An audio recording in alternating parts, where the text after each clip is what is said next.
आप देख रहे हैं मलिक न्यूज 24, नजर सच खबर पर। वीआईटी भोपाल विश्वविद्यालय में 20 से 22 फरवरी 2025 तक अपने वार्षिक सांस्कृतिक एवं तकनीकी महोत्सव अद्वितीय 2025 का भव्य आयोजन किया। इस 3 दिवसीय महोत्सव में 131 विभिन्न कार्यक्रमों का आयोजन हुआ। रघु दीक्षित बैंड, डीजे लहर और सुनिधि चौहान की ऐतिहासिक प्रस्तुतियों के साथ मध्य प्रदेश गौरव का जश्न मनाया, जिसमें 53 तकनीकी और 59 गैर तकनीकी प्रतियोगिताएं, वर्चुअल इवेंट्स और रोमांचक प्रस्तुतियां शामिल थीं। बाइक स्टंट शो, डीजे लहर, रंग ए रास डांस नाइट, मध्य प्रदेश गौरव अवार्ड्स, ड्रोन शो, नृत्य नाटक, क्विज, टैलेंट हंट और कोडिंग चैलेंज जैसे कार्यक्रमों ने पूरे आयोजन को और भी भव्य बना दिया। इस महोत्सव ने पूरे मध्य प्रदेश में 20,000 से ज़्यादा छात्रों को आकर्षित किया, जिससे ये प्रतिभा प्रदर्शन और सांस्कृतिक आदान प्रदान का एक अनूठा मंच बन गया। मेरी भी बुक है, उनको पढ़ते हैं और हम पेंटिंग करते हैं। उसके लिए हम लोगों को भारत सरकार ने, मुझे 18 में मिला था और दुर्गा जी को कब मिला था? 22 में मिला था।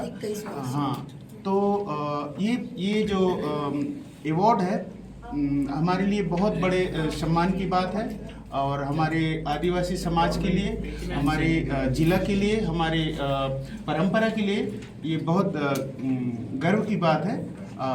और सरकार को सभी ऐसे जो हुनरबाज हैं, हुनर लोग हैं, उनको ऐसे ही सम्मानित करें ताकि वो आगे काम कर सकें। जो श्याम है और इधर दुर्गा बाई बैठी हैं, ये दीपा श्याम है, ये भी आर्टिस्ट हैं।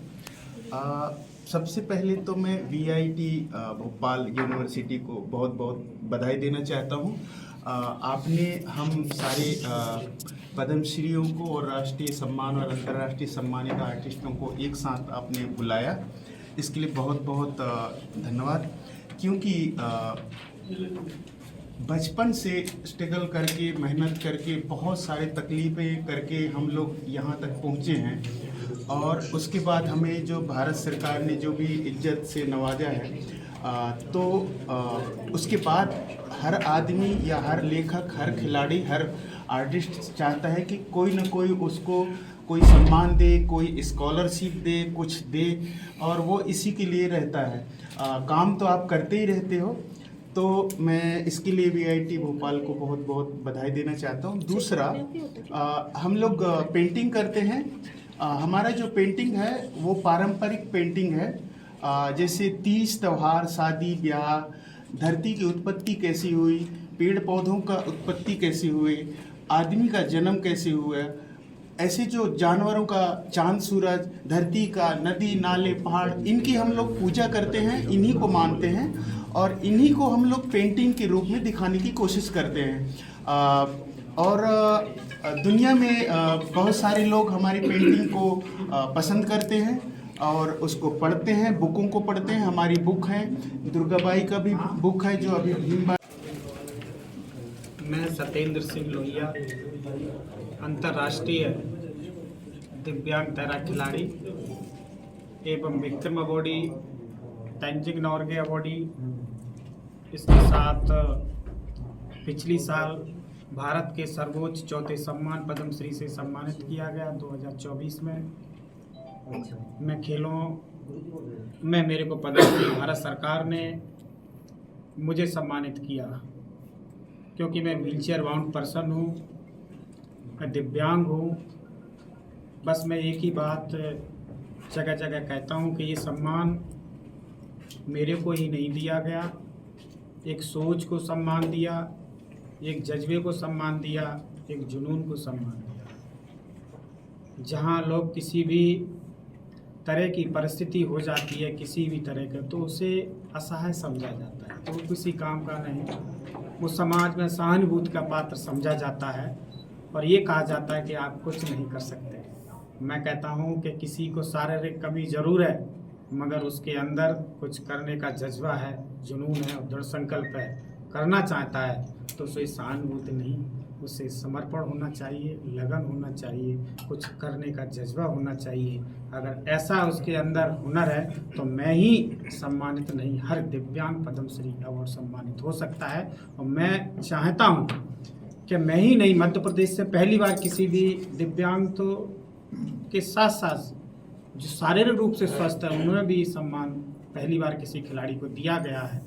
मैं चाहता हूं कि मेरे जैसे और लोग जब निकल के आएँ तब इस पद्मश्री का मैं सही से मानूंगा। और कैसे कहते हैं, अपने लिए तो कोई जी लेता है, कदम ऐसा चलो निशान बन जाए, कार ऐसा करो पहचान बन जाए, जिंदगी सभी जी लेते हैं, जब जियो ऐसी जो दूसरों के लिए मिसाल। पद्मश्री बनवारी लाल चौक से वर्ष 2005 में साइंस एंड टेक्नोलॉजी के क्षेत्र में मुझे पद्मश्री सम्मान मिला और मेरा सौभाग्य है कि डॉक्टर कलाम साहब के करकमलों से मुझे ये सम्मान मिला। मैं हमेशा इस बात को राष्ट्रीय और अंतर्राष्ट्रीय मंचों पर ये बताता हूँ कि उच्च शिक्षा ही सब कुछ नहीं है। इसका मैं उदाहरण हूँ। मात्र मेरी क्वालिफिकेशन हाई स्कूल है, इसके बाद अनुसंधान और विकास के क्षेत्र में मेरे 2 अनुसंधान भारत सरकार द्वारा पेटेंट किए गए हैं। इसके पूर्व माननीय अटल जी ने 1998 में श्रम के क्षेत्र का सर्वोच्च सम्मान श्रम भूषण पुरस्कार 1998 में मुझे माननीय प्रधानमंत्री अटल जी ने दिया। और BHL की सेवा में रहते हुए मैं भारत का एकमात्र ऐसा इंडस्ट्रियल वर्कर रहा हूं जिसको सेवा में रहते हुए पद्मश्री सम्मान मिला हो गया। तो मैं ये मानता हूं कि देश का पहला और आखिरी व्यक्ति एक मैं ही रहा जिसको सौभाग्य मिला कि सेवा में रहते हुए पद्मश्री मिला। इसके अतिरिक्त कई राष्ट्रीय और अंतर्राष्ट्रीय स्तरों पर मुझे आमंत्रित किया गया। उसमें पूछा गया कि आप अपनी उपलब्धियों के बारे में बताइए, आप बगैर डिग्री डिप्लोमा के हैं। साथियों, मैं बताना चाहता हूँ मेरे पास कोई डिग्री कोई डिप्लोमा नहीं है, केवल मेरी शिक्षा हाई स्कूल रही है। तो सिंगापुर के 2000 के अधिवेशन में उन्होंने पूछा कि आपकी हाई स्कूल क्वालिफिकेशन है, आपने अनुसंधान का काम किया है, ये तो बड़े बड़े वैज्ञानिकों का है, आपने कैसे किया? तो मैंने उनको जवाब दिया, काफ़ी लंबा जवाब है, लेकिन मैंने ये कहा कि सर हम भारतीय हैं और किसी भी प्रकार के कंपोनेंट्स और नए डेवलपमेंट करते रहते हैं जिनको हम भारतीय भाषा में जुगाड़ बोलते हैं, और यही जुगाड़ आगे चलकर अनुसंधान की श्रेणी में आता है। साथियों, मैं आज VIT विश्वविद्यालय के माध्यम से सभी छात्रों को भी ये संदेश देना चाहता हूँ कि हम सब कुछ कर सकते हैं, केवल हमारी इच्छा शक्ति होना चाहिए, जैसा कि मैंने करके दिखाया है। और मुझे 5 बार विश्वकर्मा राष्ट्रीय अवार्ड भारत सरकार के श्रम मंत्रालय द्वारा दिया जाता है। ये पुरस्कार मुझे प्राप्त हुआ और पद्मश्री के बाद पहली बार किसी तकनीशियन को बगैर डिग्री डिप्लोमा के भी मुझे सीधा BHL ने इंजीनियर बना दिया और मैं मैनेजर के पद से BHL से सेवानिवृत्त हुआ हूँ। साथियों, लगन, इच्छा शक्ति, कार्य, अपने राष्ट्र के प्रति समर्पण अगर किसी व्यक्ति के अंदर है तो वो कुछ भी कर सकता है।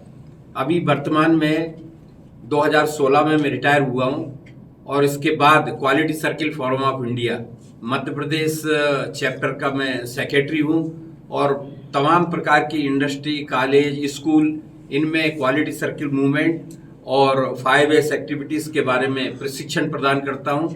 और मैं चाहता हूँ कि VIT जैसा विश्वविद्यालय आगे आए, चूंकि ये इंजीनियरिंग कॉलेज है और इंजीनियरिंग कॉलेज में सभी क्षेत्र की प्रतिभाओं को बुलाना एक बहुत बड़ी सौभाग्य की बात है। इससे अच्छा संदेश जाएगा और मैं समझता हूँ सत्येंद्र जी शायद पहला ये विश्वविद्यालय जिसने इतने सारे पद्मश्री और इतने क्षेत्र की अलग अलग विधाओं में पारंगत लोगों को यहाँ पर बुलाकर सम्मान प्रदान कर रहे हैं। तो ये एक बेंचमार्किंग का स्थान लेगा और जब कभी भी नाम होगा कि मध्य प्रदेश में कि आप संस्कृति को प्रमोट करें, थोड़ा सा कुछ आपका सुना कुछ सुना दीजिए सर।